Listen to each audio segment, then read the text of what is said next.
shadows play, where the Reaper horde steps in the fray. Kang's the name, I run this game. Laughs and truth, they're one and the same. Red pills will flow like rivers tonight. Comedy cut sharp while we ignite. Games and beats, the room will shake. You came for the truth, now stay wide awake. Masked with riddles but realer than real, breaking down walls that they try to conceal.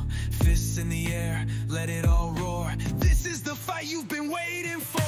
Red pills will flow like rivers tonight. Comedy cut sharp while we ignite. Games and beats, the room will shake. You came for the truth, now stay wide awake. Music booms, the horde aligns. Welcome on in, Reapers. Good Friday. Good on the raid. What it is, what it am, what it be this Friday. And we got Senator Kennedy roasts a panel over arguing that Uganda really does need that elemental P, XYZ, zip zap zerb advocacy. Also, this in as well, the N-word causes obesity and cancer. You can't make this crap up. Pete Hegseth, of course, wet scorched earth on the press, and it's glorious. And Fetter Squatch saying that he's no longer going to be voting yes. He's voting no on limiting Trump's war powers. He was at sanity and clarity is an occasional virtue even for a Dem. All dis and mo on the Red Pill Fight Club.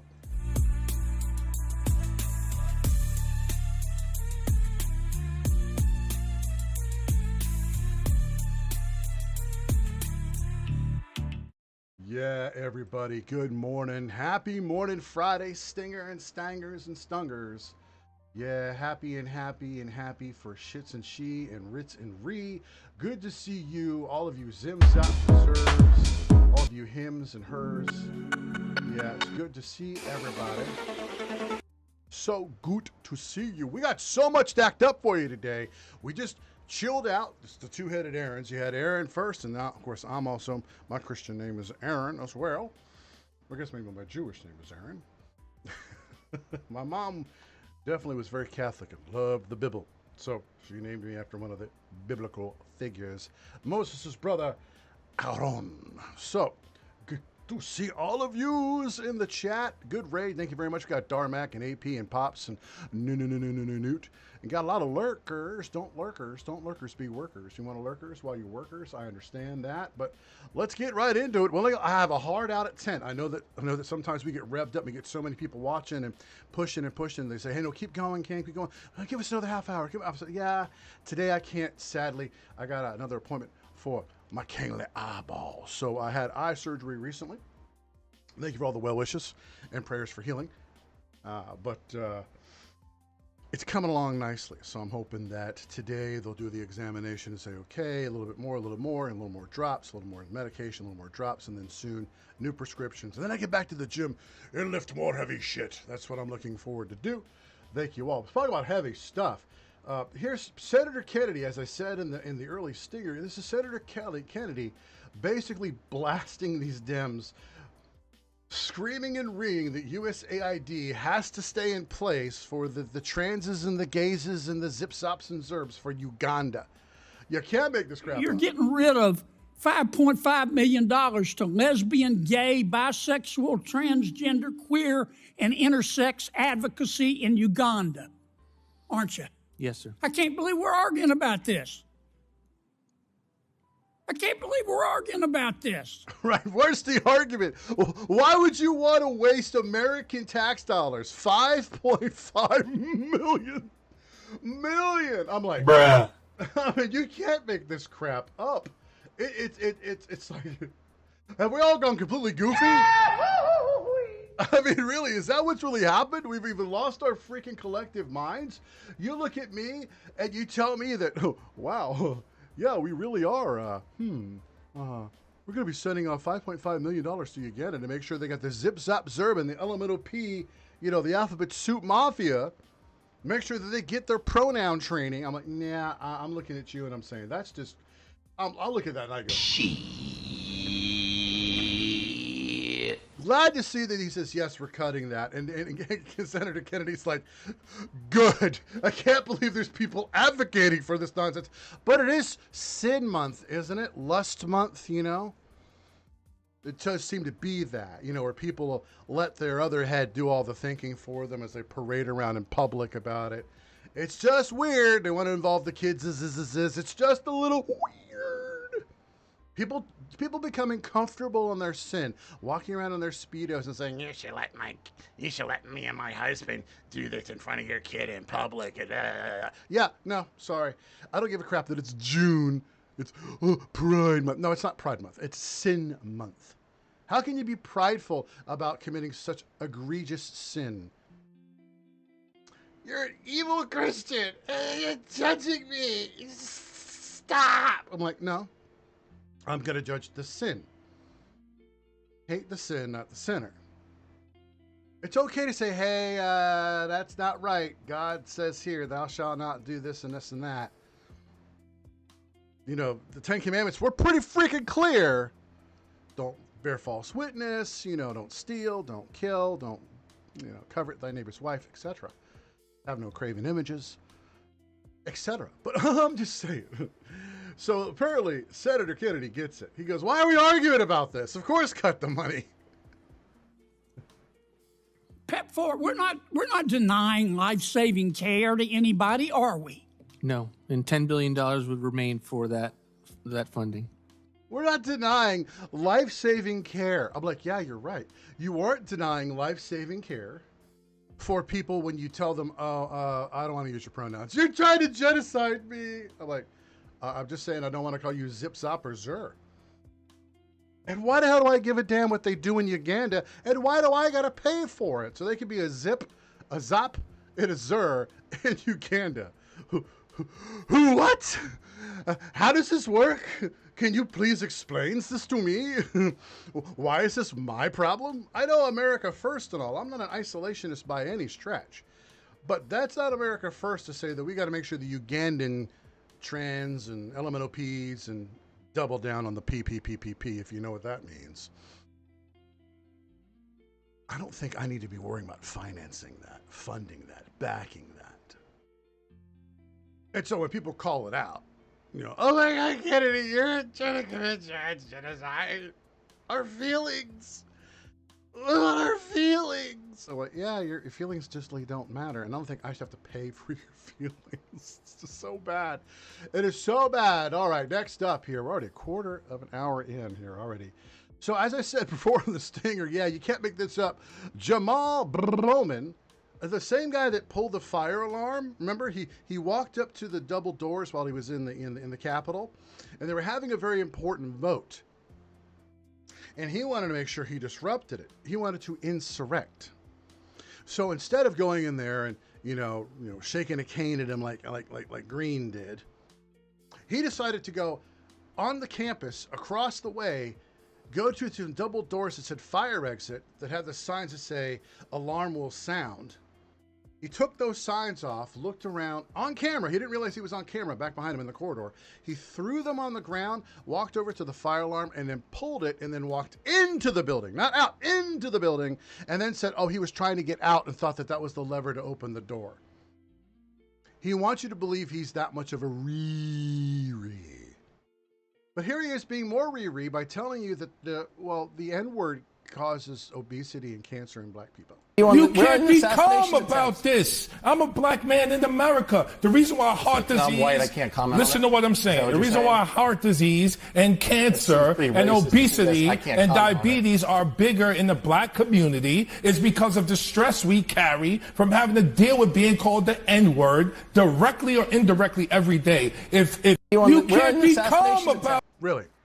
The stress of being called the N-word. Like he's routinely called the N-word he's suggesting it by who white people are walking up him every day and going, "Hi, N-word, how you doing, boy? I'm gonna shine them shoes, dance me a little jig. You gonna pick me some cotton?" Oh, shut up. That's never happened once in his life. The people that have used the N-word with him is fellow black people. He knows it, I know it, everyone else on that panel knows. That's why they're calling him out, and now he's saying that, oh, you don't understand, obesity and hypertension and diabetes and cancer is all caused by the stress of being called the N-word every day by you evil who white supremes who just can't seem to keep the N-word out your mouth. And I'm like, he's making the claim, and as Aaron said previously, when you make extraordinary claims, extraordinary evidence is usually needed to prove those claims. When you make any claim, how about you back it up with proof, receipts? It's just a little weird. It's just a little weird. It's like the Dems can basically say, trust me, bro. Don't look into it for yourself. And when you ask them for receipts on anything, they're like Adam Schiff, he'll go, oh, they're over here in the skiff. Oh, right. You have evidence that Donald Trump colluded? Yeah, it's right here in my pocket. And I can't show it to you here. Let's go down to the secure skiff. And okay, now we're in the skiff. Okay. All right. Turn the light off. Why? Just do it. It's in my pocket, I promise. It's getting a little weird. I'm telling you, Adam, it's getting a little weird. Just show me the evidence of collusion with Russia with Donald Trump. Show me where the evil Cheeto Hitler dictator supposedly got in bed with Pooty Poot, and we're going to steal the election, and Hillary Clinton will get really mad. Really? Yeah, so we got the light off? Okay, we're in the skiff, we're in the light, I'm standing next to you. Put your hand in my pocket. No. Do you feel the collusion? Like, no, thank you, Adam. No, I'm not a little black boy in a hotel room. Sorry, I understand you like him young and apparently, allegedly, according to Anthony Bourdain, allegedly hotel room shenanigans. Allegedly, room service, please dispose of this corpse of this young boy. Allegedly. I'm just saying, there's shit about Adam Schiff that's going to be investigated, and that's probably one of those instances. But Damac says, sure is. He says that Kennedy is a national treasure. He absolutely and surely is a national treasure. But what we got here is Jamal Bowman trying to tell us that the extraordinary claim that white people are constantly bombarding him. N-word, N-word, N-word. It stresses him out, so now he's got diabetes and the cancer, as all black Americans are subject to. It's just a little weird. But as I say, when you make claims about somebody or somebody, you better prepared to come with receipts. If you don't, you come off looking like a what? Like a lying asshole. Like Jamar. Jamal. The fuck out of here. Your mama didn't love you if she named you Jamal with 2 A's. His name is Jamal. Jamal.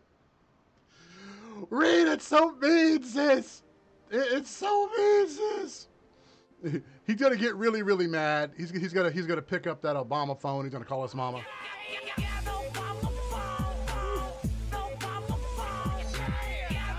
Your mama, they called me the N-word in Congress again. Well, he was a congressman, I think that's what it was. He got into the easiest house in which it is to get into, and he got primaried because he's such a dirtbag piece of crap who didn't know that he was on camera while he pulled that, let me pull the fire alarm bullshit to disrupt the vote.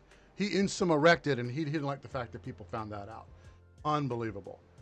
Next on the list, hey, look, I know we're blowing the Democrats up today. I know we're doing that. I go after Republicans, too. Yes, I even criticize our own side. I've criticized Trump, but he was like, the warp speed, the most beautiful, most badass, roll up your sleeve, take the damn shot. He's like, here you go, take the shot. Yeah, that's the way it works. Don, good to see you. Darmac, you're absolutely correct, but true. Look, I blew Trump up over like warp speed, best thing, best vaccine ever. Roll up the sleeve, take the shot. I'm like, no, I'm not going to do it. And he got booed. Trump got booed at his rallies for mentioning the vaccine during the 2020 election cycle. Don't you remember? I sure as fuck remembers. I do. Petridge Farm remembers. Yeah, I remember. Because I'm not a sycophant. I like Trump. I like MAGA. I love America. I am not going to just say, oh, yes, sir, yes, sir, yes, sure enough. Let me shuck and jive for you there, Trump. You say it, I do it. When you say jump, I say how high, massa. I ain't going to do that. I'm not going to do that for Trump. What makes you think I'm going to do that for anyone else? Not even for Dan Bongino, who I also like, or Kash Patel, or Pam Bondi. Not for Fettergoon when he even says things that seem to be from moments of clarity.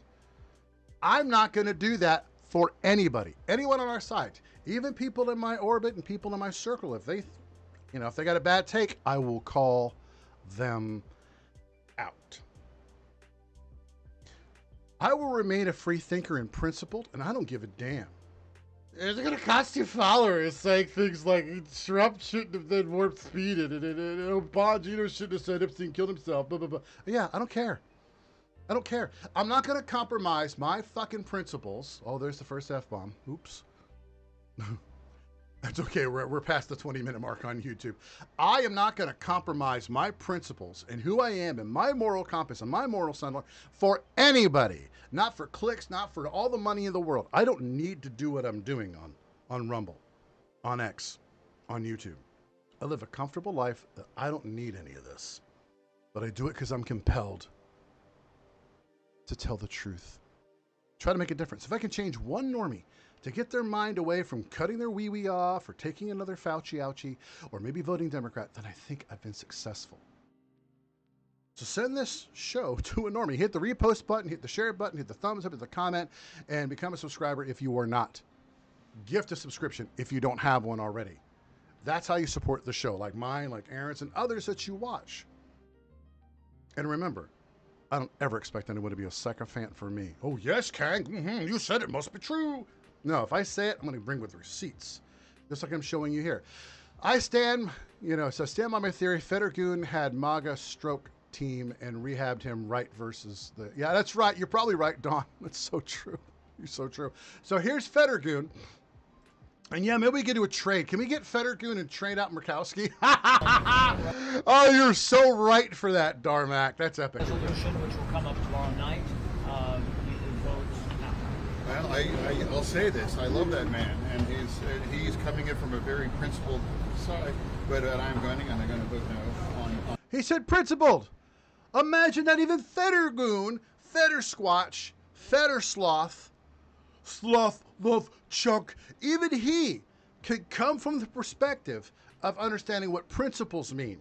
And when you stand on them, like I do, even if it costs you, it's going to cost him support. It's going to cost him dem support. He knows that. Hell, Tim Walsh had one of his aides go out and blast four different lawmakers, killing two. And it's like, what principles were oh yeah, because this guy said he wanted to clear the road for, Walsh to become a senator.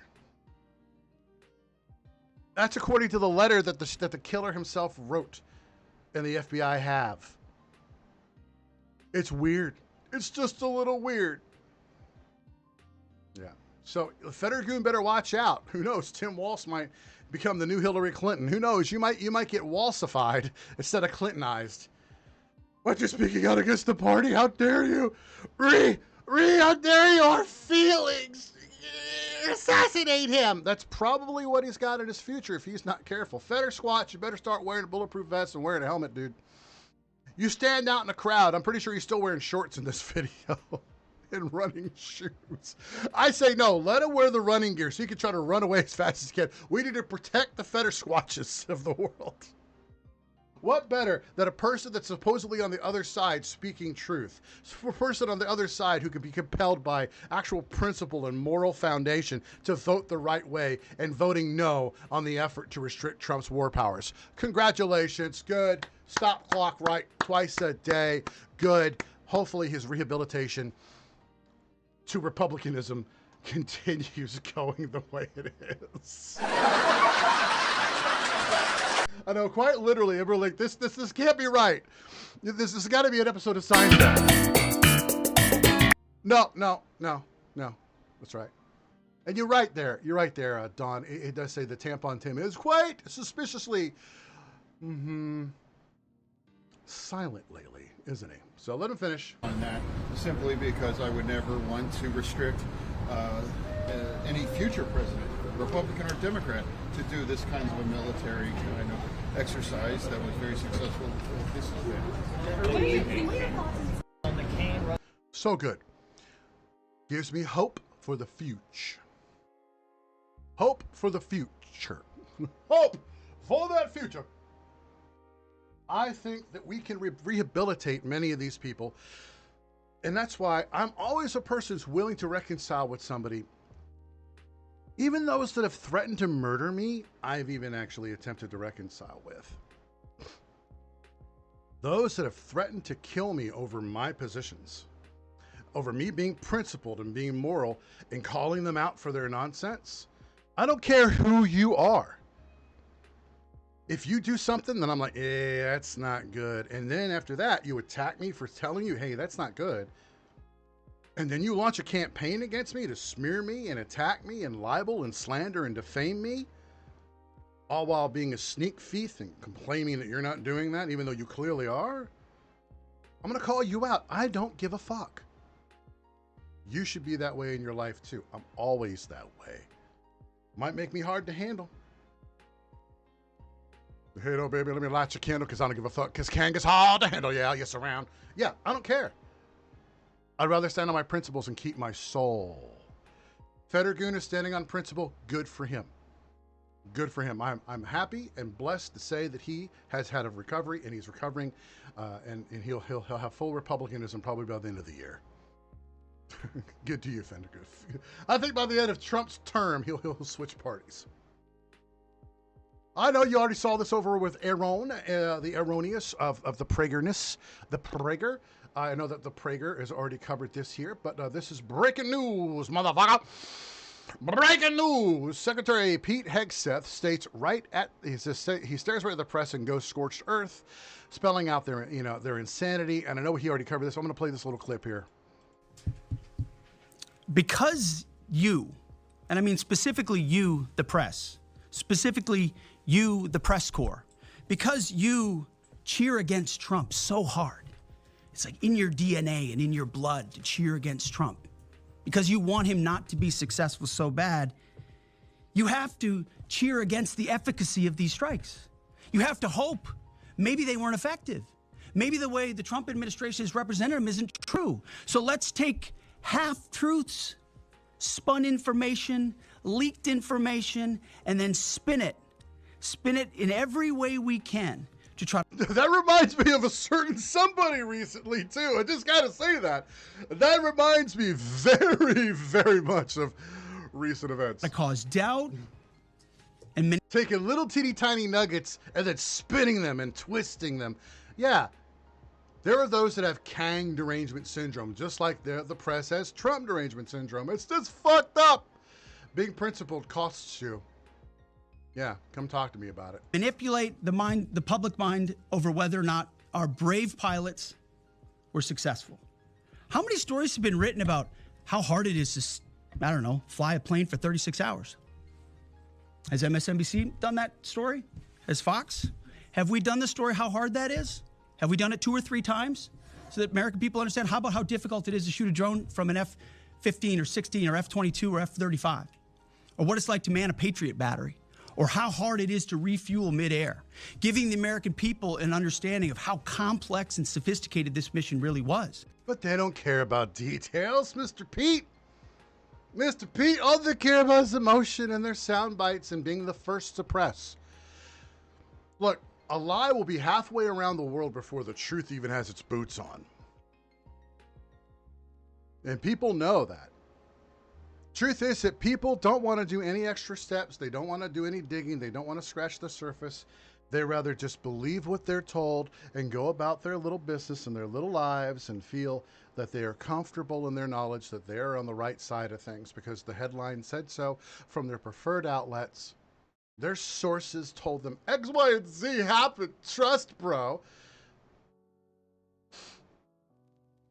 I'm the kind of guy that says, oh yeah, prove it to me. You're making the claim, you have to then prove it to me. You can't tell me that I don't have to prove that. You have to prove me wrong. No, you made the claim. And I also don't have to prove a negative. I don't have to prove a negative. And as more shit comes out, I'll update those that I think should be in the know about what I'm looking at, stuff like this. If the situation then changes and we then discover that we didn't do as good of a job as we possibly could have over there, or maybe another strike is necessary, I would want to know that at least they told us, hey, look, we looked into it. Looks like we're going to have to do another strike because the first one didn't quite get the job done. You have to justify it to me. Yeah, KDS is Kang derangement syndrome. And who has KDS? You'd be surprised, Don. You'd be surprised. Like I got 2 hate pages dedicated to hating on me, just me, and apparently there's a third now. There's a third now dedicated to hating on me. Yeah, man, if you ain't taking flack, you ain't over the target, baby. I remember when Alan Jacoby first ran into a group of my haters, and they had a hate page dedicated, and they dropped a link to the hate page, and he was like, oh, and they were like, don't talk to Kang, he's a bad man, he hurts feelings. And he was like, good, I'm going on his show. And Alan spent 3 hours with me on a Saturday doing Saturday Night Clown World. We had such a good time. He goes, why don't I have haters? I wanted to. Why don't I have a hate page dedicated to me? I was like, that's right. And he goes, oh, I want to sponsor your show, Kang. I said, good. Don't forget, promo code Kang for 25% off on My Patriot Cigars. MyPatriotCigar.com. Yes, you can. Yes, you is. Yes, you be. You can get 25% off. Promo code KNG. So here we go. Pete Hegseth telling these Trump derangement syndrome Riris, telling them that, yeah, it's true. You're all, you all are dumb, you know? Oh, you are so dumb. You are really dumb. For real. Yeah. Here he goes. There are so many aspects of what our brave men and women did that because of the hatred of this press corps are undermined because people are trying to leak and spin that it wasn't successful. It's irresponsible. And folks in this room are privy to that information because of the proximity here in the Pentagon. It's an important responsibility.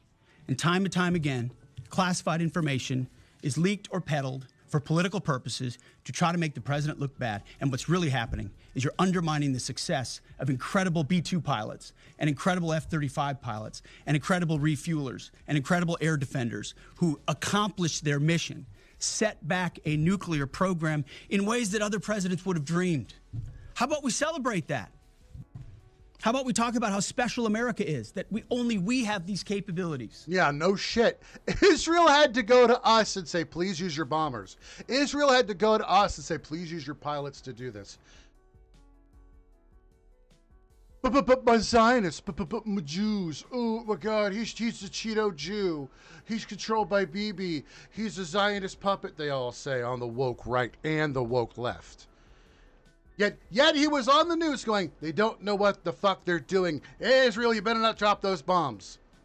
He's pissed off at both sides, but no. He's totally controlled.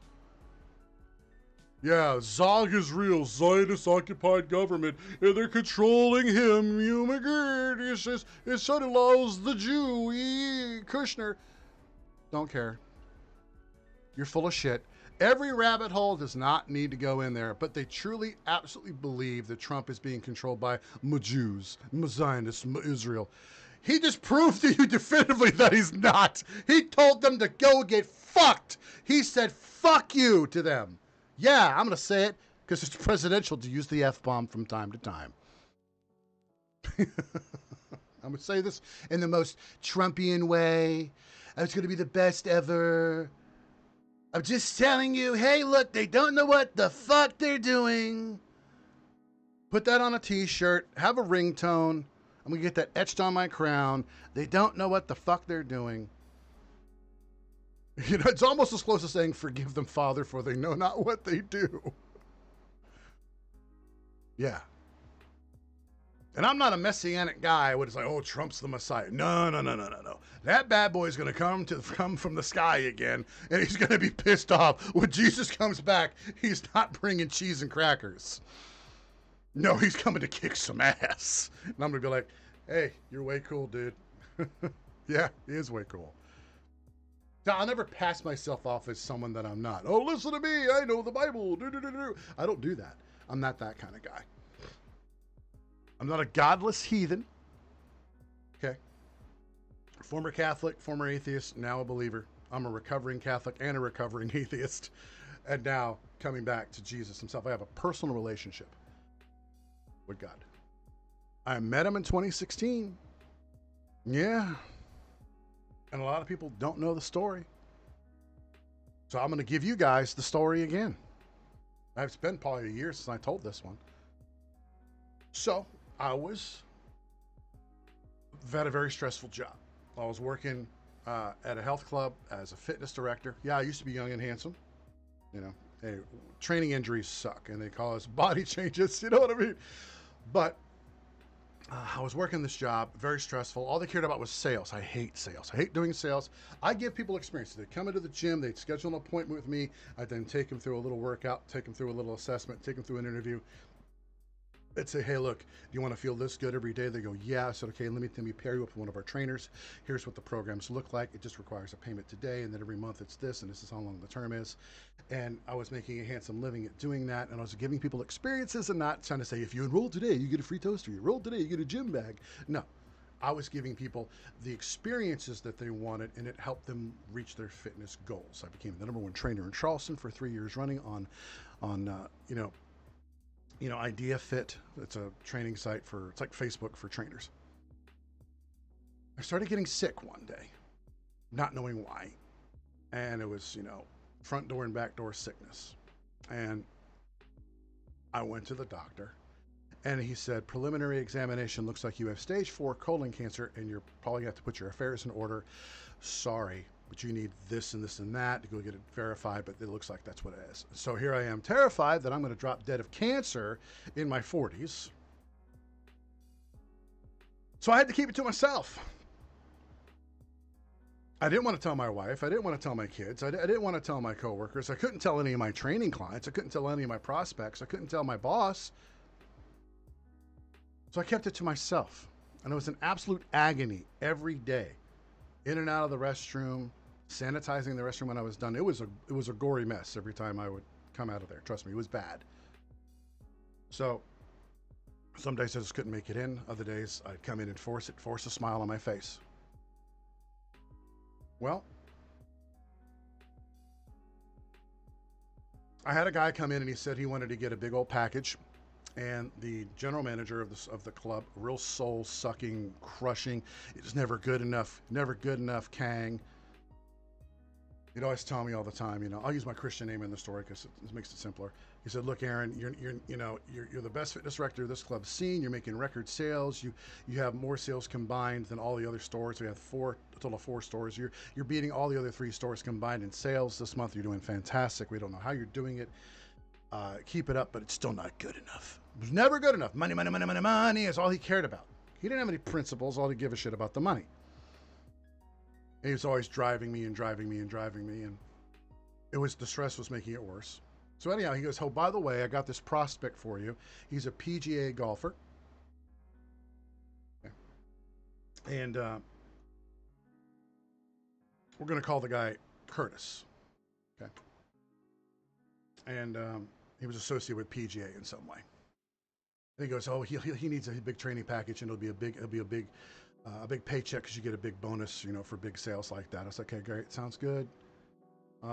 He says, oh, don't give him the 2 half hours like you're supposed to with the half-hour initial and the follow-up half hour. No, you give him 4 hours, 4 double sessions, and he'll definitely buy it. So I was like, okay.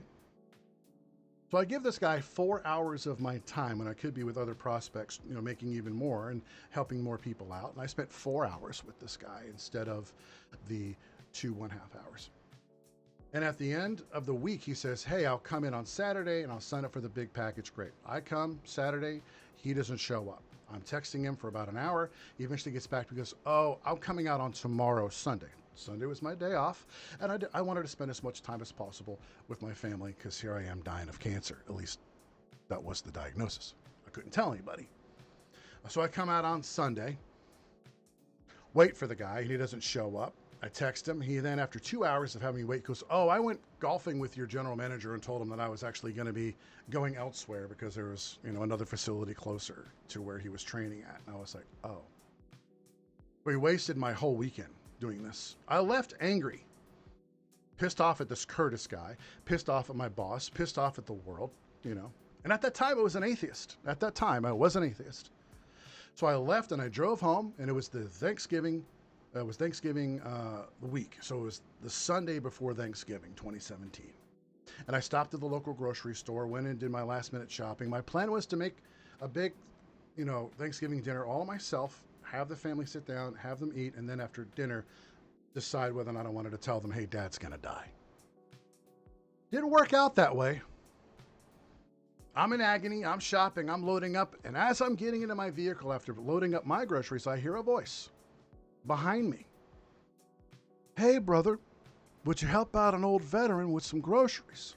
I turn around, and there's this old black veteran. He looks just like Danny Glover with like 100 and some odd pounds missing. Skinny.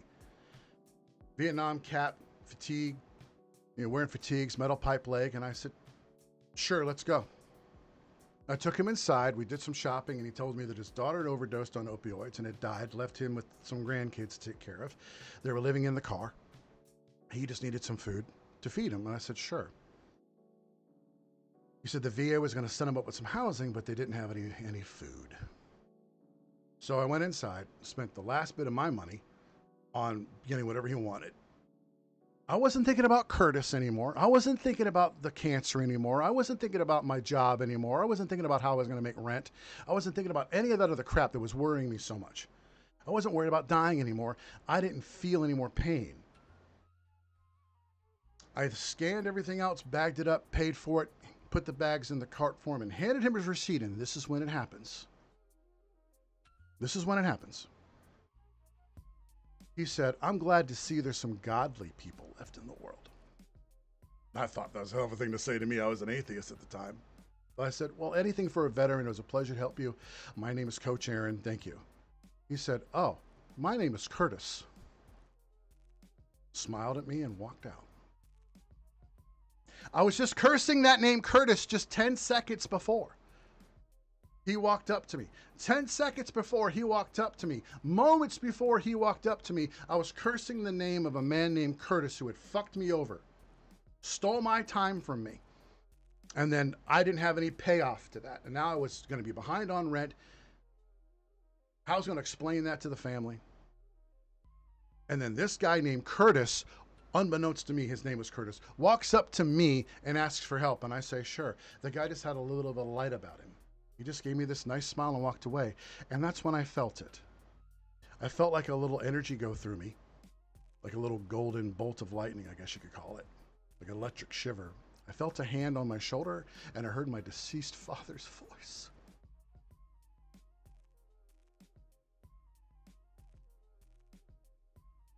"It'll be okay," is what the voice said.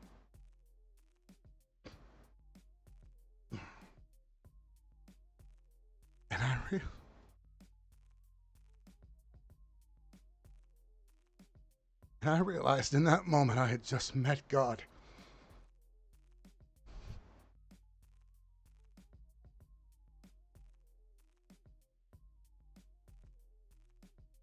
And that I was wrong. And I was being a self-centered, selfish piece of shit. And there are other people out there worse off than I was. And that's how I came to know Christ. That's how I came to know God. Happened in the flesh. Mock me all you want. Smear me all you want. I don't care.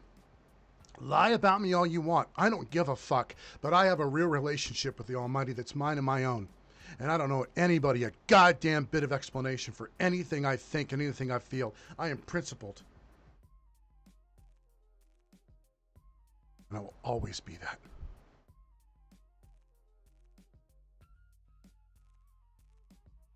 There are things bigger than you and bigger than me. Be a good person. Do the right thing even when no one is looking. Because he is. All right, man. Oh. Okay. Back in on it. I hope that testimony there can help you understand me a little bit better, and I hope that you can have that experience in your life. It turns out that I was blessed. It wasn't cancer. It was another disorder that I have to live with the rest of my life, and I was blessed with not having death come upon me. I've had a sense of urgency in my life from that moment on. And also when I had COVID in 2021, I was put in the hospital with COVID, almost died. I have a sense of urgency because I am very clear that I'm not forever. I'm not immortal. I have a very limited time. That's why I'm taking the time out of my comfortable life to come here and do this. Wear this stupid retarded crown and get you to laugh and get you to understand things, and sometimes bring you the red pills that are hard to swallow because of that dark core black pill that's in the middle. And you may not like me or like my style or my comedy, but I'm going to be real.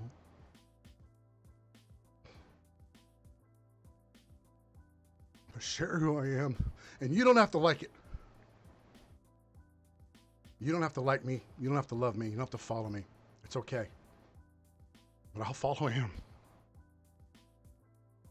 Even if it makes me hated, don't care. I'll tell the truth. I'll be principled. And I'll do that, and hopefully to reach someone else too. That's what Pete Hegseth is doing. He's testifying right now on the evils of those that are like, hey, Barbarous, call him out. Let him go instead. They're trying to crucify Hegseth. They're trying to crucify Trump over this. Well, you didn't destroy everything. And yes, Don, my doctor told me flat out, after just a preliminary examination, an hour in his office, sorry, it looks like you got stage 4 cancer.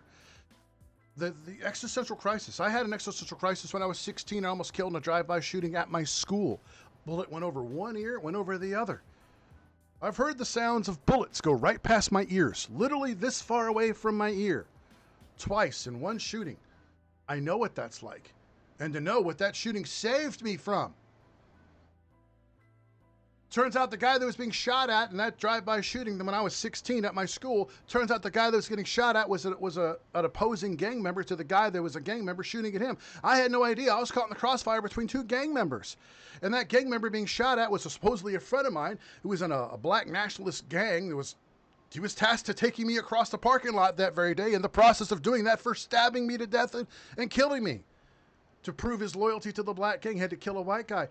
That was interrupted by another black gang shooting at him over some girl, some beef. And I was caught in the middle. Again, I think that was divine intervention. I was 16. Oh, I faced my death multiple times. I was 16 years old, about 1989.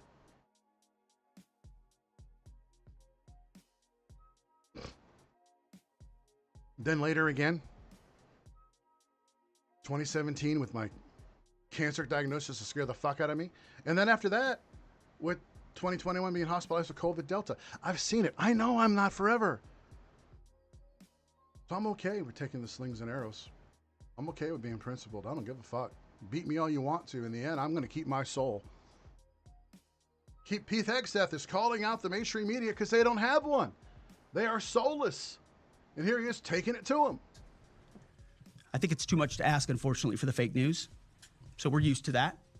But we also have an opportunity to stand at the podium and read the truth of what's really happening. And the reality is, you want to call it destroyed, you want to call it defeated, you want to call it obliterated, choose your word.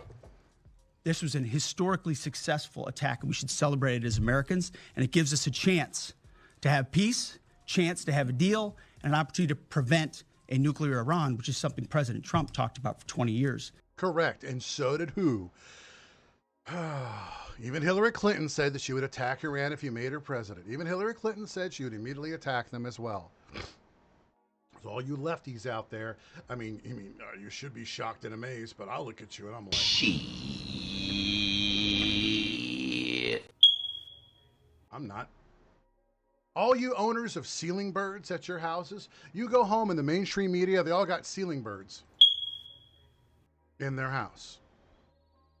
They become so tone deaf they can't even hear the smoke alarm chirping, the ceiling bird chirping. Only thing that matters, destroy Trump, destroy his credibility, destroy his administration, destroy his popularity. Got to get Trump to be unlikable, because their whole thing is this.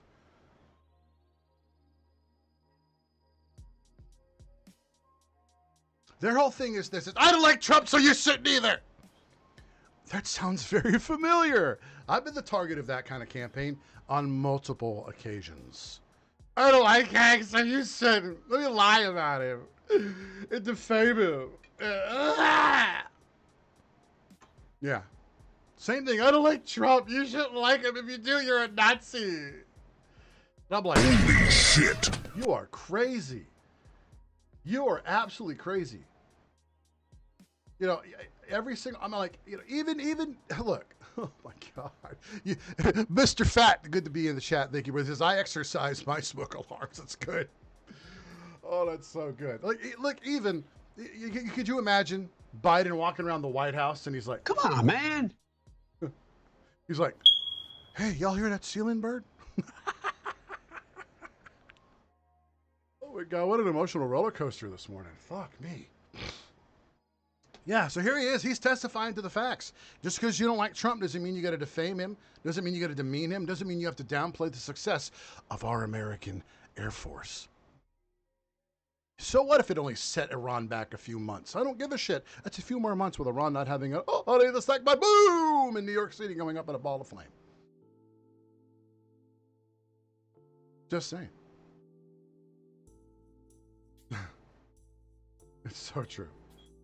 So we got time for another story. Last one here. I was very regimented today. I picked out just a handful of stories to spend time on them.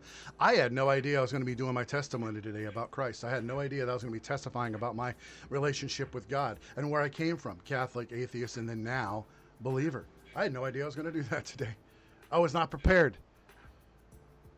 Hopefully my eyes turn red from that, and I'm going to be at the eye doctor. He's like, why is your eye redder than it should be? Well, I might have been tearing up earlier. So thank you all for that. I appreciate it. But here we go. Yeah, as the invader food carts and food vendors are disappearing from Southern California thanks to ICE, who's filling their shoes? American teenagers are starting their own food carts and their own food businesses. Don't want Americans to thrive. Don't do that. Black Americans too. No! It's evil white and supreme to kick out all the brown people.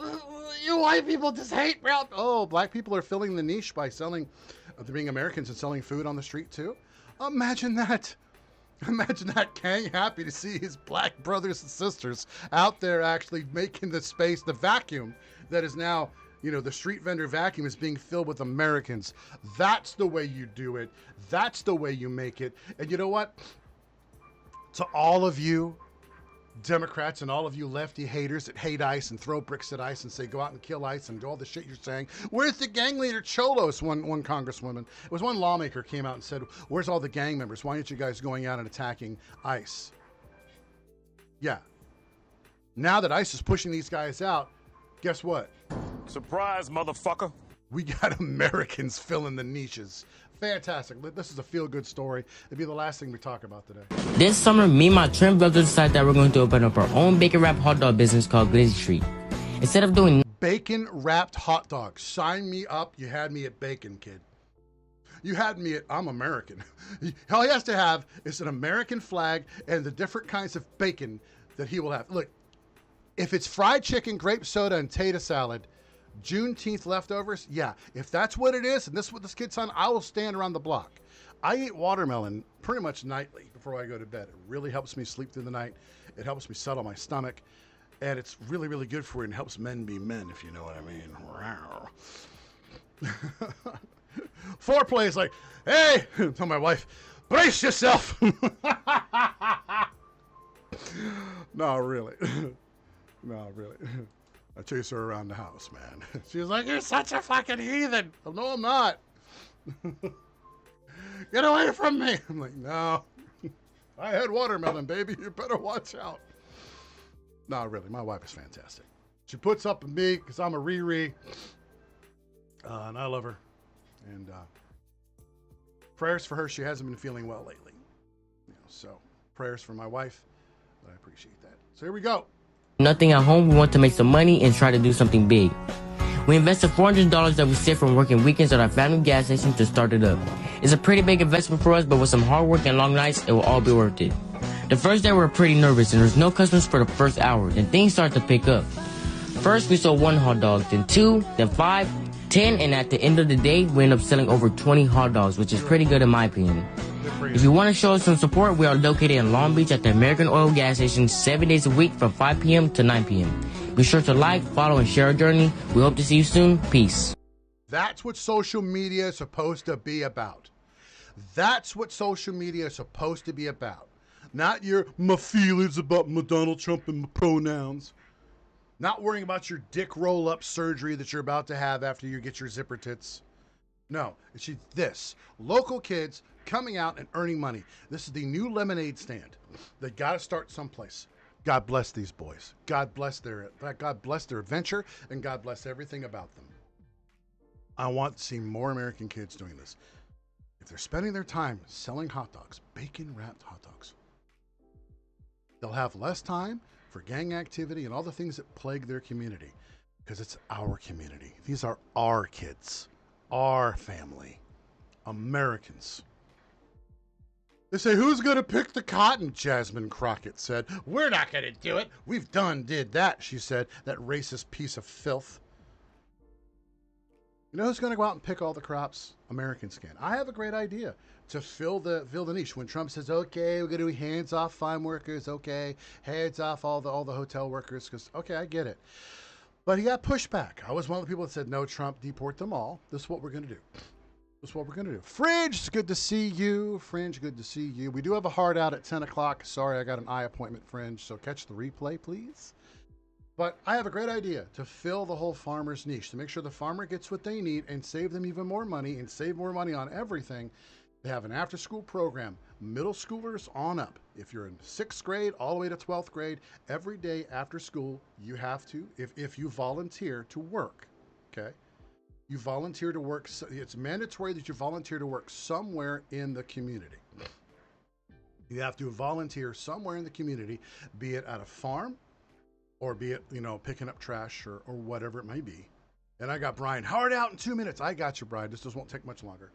And what we can do is tell them, look, have the kids go to these farms, pick the strawberries, pick the peaches, pick the avocados, and they get sent home with a bag of those things for free. The farmer will just say, look, just take a couple bags, each kid get their own bag. If the kid went to the chicken farm and he got the eggs, he gets to go home with 2 dozen eggs that day. Then the next day he can elect to go to the dairy farm and come home with a couple of gallon jugs of milk. And the next day he can go work on the beef farm and come home with some fresh beef. And the next day he can go to work at the pig farm and come home with some fresh bacon. And the next day, and the next day, and the next day, he can do that and give them a sense of work, a work ethic, so they can understand how it's done, giving the farmer a huge break because they're not paying anybody anymore to do this. The teachers can give them extra credit in school for doing this. Some kids may decide to become farmers and field workers because of it, because they like the way it feels, sun on their skin, vitamin D, less time on screens, less time to be involved with gang activity and criminal activity, and more time having a sense of community, all done by American kids. It's a good idea. It satisfies a lot of niches and solves a lot of problems all at the same time. Food supplementation. Farmers save a lot more money, so all the crops that are picked by these kids winds up in the stores being cheaper because you'd have to worry about paying the excessive labor, even to the illegals. And it protects us from all the illegals coming across the border, and we have to say, "Well, I do need someone to work for cheap labor." No, get kids on construction sites too. If they're old enough and they're able to wield a hard hat, get them a worker's permit and have them go work there. And have them get paid a decent wage. And once you hit 16, I believe you're able to work those kind of jobs. It's all about getting dirty, getting the dirt under the nails, getting the calluses on the fingers. And I think it solves a lot of our spiritual problems too. Makes them physically healthier because they're lifting bags at this and moving things at that and plucking repeated motions. It strengthens their bodies, their minds, their spirits. Strengthens our economy. It's a win-win-win-win-win-win-win. That's my 2 cents. So I want to thank you all for being here. I'm blessed to see so many people here coming over from Aaron, coming here as well. Good to see Mr. Fat in the chat. Good to see Mr. Everybody. I got to see Real Fringe, Newt, Domac, Dawn,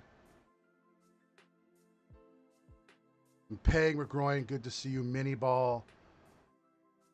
See if I missed anybody. I'm scrolling up. I got a lot to go through. Pops, good to see you. Of course, AP, and everyone else that came over. I appreciate every moment you being here. The most precious resource you have is time. So hit that thumbs up, hit the share, become a member if you aren't already, buy a membership for someone else, whatever it might be. Anything to do to boost the signal. We are growing. We are growing. So God bless you all. I got a heart out now. I got to get to the eye doctor. And I'll see you guys again on Monday, right after Aaron Prager, 9 a.m. He'll be at 8 a.m. I'll be at 9 a.m. Watch the replay. Rip your fuck live out. God bless you all. Thank you.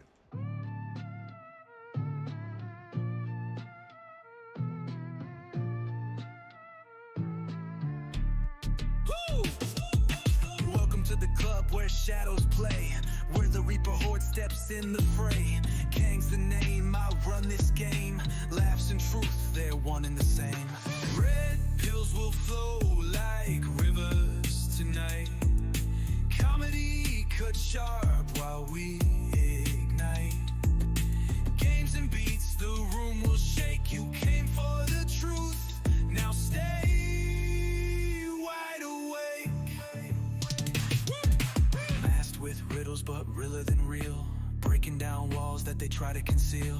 Fists in the air, let it all roar. This is the fight you've been waiting for. Red pills will flow like rivers tonight. Comedy cut sharp while we ignite. Games and beats, the room will shake. You came for the truth, now stay wide awake. Music booms, the horde aligns. Question it all, we're breaking confines.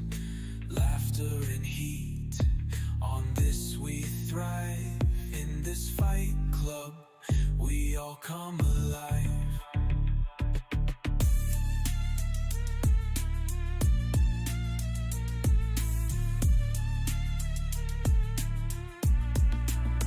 Lord Kang rides in, the mic in my hand. Truth is our weapon, we make a stand. Leave your mask, bring your soul. This is the place where you lose control.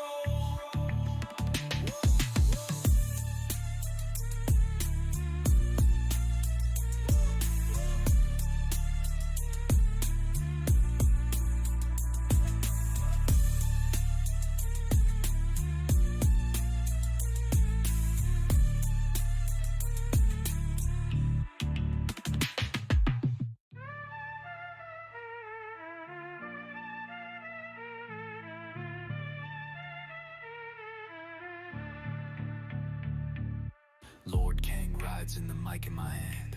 Truth is our weapon, we make a stand. Leave your mask, bring your soul. This is the place where you lose control.